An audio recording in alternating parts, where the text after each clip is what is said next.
Taste the Daily. உலக பிரசித்தி பெற்ற பஞ்சபூத ஸ்தலங்களில் அக்னி ஸ்தலமாகவும் நினைத்தாலே முக்தியளிக்கும் திருத்தலமாக விளங்கும் திருவண்ணாமலை அண்ணாமலையார் கோவிலில் இன்று பக்தர்கள் கூட்டம் அலைமோதியது. இன்று அதிகாலை முதலே ஆயிரக்கணக்கான பக்தர்கள் திருவண்ணாமலைக்கு வருகை புரிந்து அண்ணாமலையார் கோவிலில் நீண்ட வரிசையில் காத்திருந்து சாமி தரிசனம் செய்தனர்.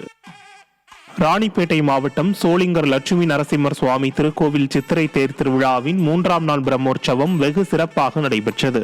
பக்தோசித பெருமாள் சுவாமிக்கு சிறப்பு அபிஷேகம் அலங்காரம் செய்யப்பட்டு சிறப்பு பூஜைகள் நடைபெற்றது. தொடர்ந்து சிறப்பு அலங்காரம் செய்யப்பட்ட ஹம்ச வாகனத்தில் சுவாமி எழுந்தருளி பக்தர்களுக்கு காட்சியளித்தார்.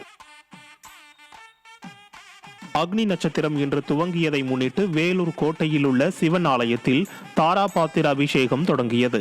வெப்பத்தின் தாக்கத்தை தணிக்கும் விதமாக ஜலகண்டீஸ்வரர் மேல் தாராபாத்திரம் அமைக்கப்பட்டு தொடர்ந்து ஒவ்வொரு துளியாக தொடர்ந்து தண்ணீர் லிங்கத்தின் மீது விழும் இந்த நிகழ்வே தாராபிஷேகம் என அழைக்கப்படுகிறது. இன்று துவங்கி அக்னி நட்சத்திரம் நிறைவு நாளான 28ஆம் தேதி வரையில் தொடர்ந்து இந்த அபிஷேகம் நடக்கும் என தெரிவிக்கப்பட்டுள்ளது. தஞ்சாவூர் மாவட்டம் கும்பகோணம் அருகேயுள்ள சுவாமிமலை சுவாமிநாத சுவாமி கோவிலில் சித்திரை திருவிழா இன்று கொடியேற்றத்துடன் தொடங்கியது. விநாயகர் வெள்ளி தெய்வானையுடன் சுப்பிரமணியர் கொடிமரம் அருகே எழுந்தருளினார். இதைத் தொடர்ந்து யானை உருவம் பொறித்த கொடி ஏற்றப்பட்டது. இதில் ஏராளமான பக்தர்கள் பங்கேற்று மனமுருகி சுவாமி தரிசனம் செய்தனர்.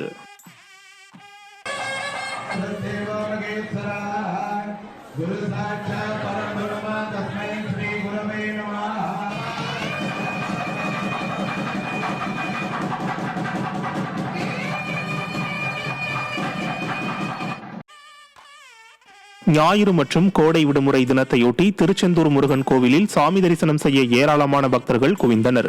கோவில் நடை அதிகாலை 4 மணிக்கு திறக்கப்பட்டு உதய மார்த்தாண்ட அபிஷேகமும் விஸ்வரூப தீபாராதனை நடைபெற்றது. அதனைத் தொடர்ந்து மற்ற கால பூஜைகளும் நடைபெற்றது. அதிகாலை முதலே அங்கு குவிந்த பக்தர்கள் கடலில் புனித நீராடி தரிசனம் செய்து வருகின்றனர்.